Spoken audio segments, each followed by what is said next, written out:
Yo, hey guys, it's your boy Freaky1 here, back from our F1 2017 video today, and we've got a lot to go through. The title you might be questioning, a lot of things maybe from yesterday's video you might be questioning, but we'll get into that in a moment. What I want to show you is first, this is my best lap I've done at Spain. I didn't do too much practice. I done 11 laps here, and I did a 50% race and a short qualifying session before it. And I'd done that, and that was all the practice I'd done this week for Spain. Because I thought, out of the leagues, out the two leagues so far, I don't want to assume anything, but this one seemed a little bit easier. Because last week at Russia I dominated. I know the reasons, but it's just I dominated there quite easily. And in my other league I had on Friday on Bahrain, I put quite a bit of time in at Bahrain, but I still put my effort into this league. I know I need to come back for the points, and the best point is that VSR Blizzard, he's not able to race. So we were 15 points behind him in the standings because of DNF in the first round, and yeah, we are hopefully a win would send us quite a bit ahead of him. Then we've got to worry about pace and so on. But as you can see, guys, that gets us what is that, 17.5 or something. It actually gets me 93rd in the world, two positions away from Blizzard 53. His other account is VSR Blizzard, what he uses now. But yeah, I was happy with that. That's the first actual track I've actually got in the dry, the top 100 in the world, I believe. I've got in quite a few tracks in the wet. I think I'm in the top 50 in that, but there's not as many people done laps on the wet.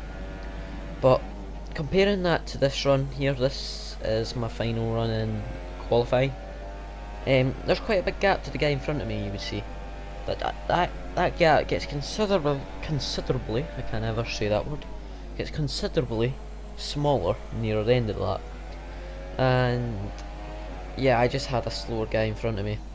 Like here, this is easy to lock up, and I was going to experiment putting the bias down to 50% for that corner, but I wasn't really wanting to switch too many things about the car. But here, the guy's made a mistake. You'd think, okay, I've made a mistake, I should maybe bail out this lap. And another one there. And yeah, a lot of that put me off, and the dirty air behind him through the first sector cost me a bit of time. And then a lot of things just happening here, a lot of green, yellow flags flashing up, and then people going faster.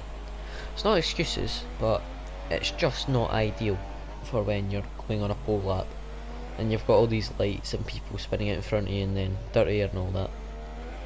So I didn't get a really good lap in. I think I still get pole position, but yeah, I do, but not by the margin I was hoping for. As you can see, it's very close there up at the top, and between this guy called, I don't know, I can't read his name from here, but I think we'll see a bit of him later on in the race. But before that, we're getting ready for the start here. 5.9 wings. I might upload that lap later on in the week, but 5 red lights out and away we go. It was like a decent start, a little bit of wheel spin in first gear, but we ended up shifting up to get a good run. And the only problem here is just they're slipstreaming me. Tried to cover it off and then go down here, lock up slightly, but we get through the first corner. We're still in the lead. He's looking, he's looking to go around our outside, but he can't, because we had that sorted out. But I was saying, I'm going to call this title for the video, I'm going to call it F1 2017 Spain League Race, and in brackets, Dirty Drivers. Okay, with a little question mark. But this is a little restart. I'm going to explain what happens. If you haven't seen the video yesterday, you can have a little look at it at the end of this video, but you'll see what happens in it in this video. But just the guy behind us, whatever his name is, I think it's Nova, I think it is. It is driving, I don't agree with it, and it's just, he was arguing the point that he was in the right, and I think he's in the wrong, and he is in the wrong, just straight up he is, but he adamant thinks he's right. But I'm not just going to blame everything on this race on him, because I make two crucial errors in this race. One of them I was kind of unaware of, and then one I was made very aware of.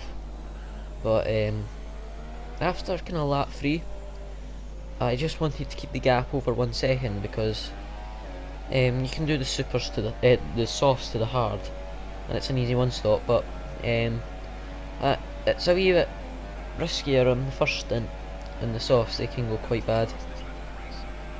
And I put in a few quick laps at the start here, and by this point you can see I've got a little gap over them, and I just back off, and you can see through here, very tentative on the throttle. And when you get yourself into this kind of mentality, I've not aced it at all. I can put my hands up and say I'm quite bad at this, and I was just like, right, okay, we don't need to push, we've got a gap and we're fine. But the problem is, you get yourself into a certain kind of rhythm, and I normally, when I'm racing, normally I do sprint mode, and I do, but sprint mode's like 5 lap races or 25%, just online lobbies really, that's what I'm trying to say. And just normal league racing, you're pushing flat out really. But in this race I was trying to look after the tyres so I could come back at the end. Like I was intending on being in front, and then just at the end of the race I can push.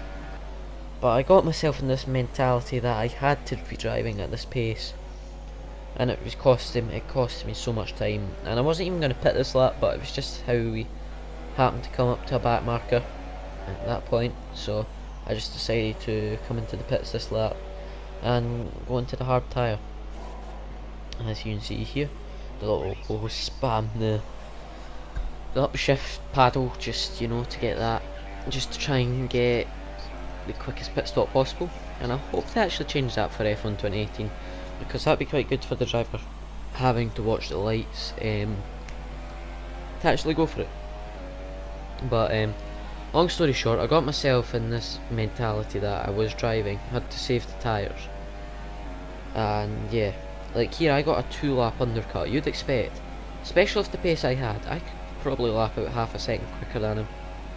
And I just got myself stuck in this zone where I was lapping slower, saving the tyres. But then there was points where I thought, right, I'll push a little bit. But I was like, I was still in the mentality of, okay, I don't really need to push. It was really stupid. And for the next race in Britain, probably one of my most natural paces, and he's caught up considerably. And I had the pace to just extend and just go faster. And I had this stupid idea in my head. I would go to lap, what was it, 25 I think it was, and then I would see how the tyres are, and then I can just push straight to the end. But I see here that he's caught up a little bit, and I'm pushing, but I'm still very tentative, and then I realise that I'm going, like, I'm just trying to pick my game up, and then I just lose the back end, and then he got in DRS, and then things just went tits up from there really. He got in DRS, and I was trying to push, but I burnt a lot of fuel just before pushing it on the straights and just not doing anything in the corners. And it's not excuses, but it was just retarded from me. And man, it's probably the worst performance from my point of view that I've ever done in one of these league races. And I love racing in these leagues, but what I was doing was just shocking. It was just straight up shocking. But yeah, you might see, I said that this was the one that I said I wasn't aware of it. I was aware of it really. And yeah, there's another one where I say I was made very aware of it. You'll see that in a few moments.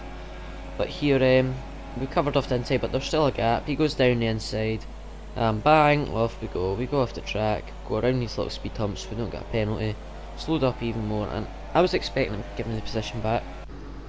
I had a big argument with him about this, and you see here, go to turn in, and that, with him hitting me, with me hitting him, slows him down. As you can see there, just going off shot, you could see him, we were not both making that, we were both not making this. Watch this. I slow him down even more, and we are not both of us are not making that corner. As you see, his left wheel was going to run over the white line, but as it goes out of shot, we were both not making that corner.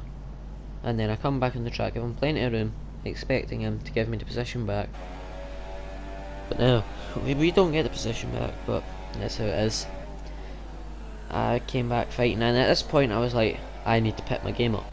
I need to get in front of this guy. And at this point, Alberto didn't get blue flags, and I know that's a glitch that you don't get blue flags until about now. Then he puts on the brakes, then I go around his outside, and he pushes me off track. I cut a little bit out there, I wish I didn't. Now, so you don't see full thing, but you'll see it in slow motion here. He just pushes me right off the track onto the grass, and continues going. And he says, I quote, he says, "You shouldn't have tried to go around the outside of me." And I was like, what? And he was like, yeah, you shouldn't go around outside, I can just push you out. And here I was pushing, I realised I went purple on tyres that I've been on for about 15 laps now. But this as well, I'll come back to this what he said, but this is a rip in the chat. I tried to get out of the way for him, and very embarrassing, trying to get back on the track and then bang. Now, you could blame that on me, but I was off the racing line. I don't know why he was so wide. You can't blame that on me, really, as I was not on the racing line. But, so stupid. So stupid. And that was one I was made aware of, and as you can see here, we lose it on the way in, and then the rear end's just sliding. And we lose it on the way round. So, very embarrassing, but I've done it already under the safety car at Spain, so... Another unforced error from me. But he was saying that I shouldn't have tried to go around the outside of him. And if that's a fact, if it's fun to push the other car out, if you're allowed to do that, next time I'll just push him out. See if, okay, he's on the outside, I'll just push him out. Okay? He was saying about Nico Rosberg and all that shit, Japan. I was just like, shut up, bro.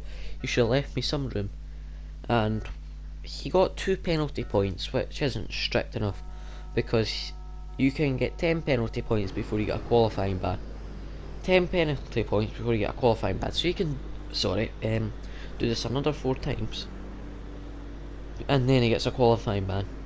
He can do that another 4 times. So I don't know if he gets a 1 penalty point for that, then 1 penalty point for that. But as you can see here, he has pushed me off the track completely. So there's no excuse for it. I don't know, but I think you should get a 5-second time penalty and 2 penalty points. But I've been your boy Freaky1. Like and subscribe if you're new. Peace.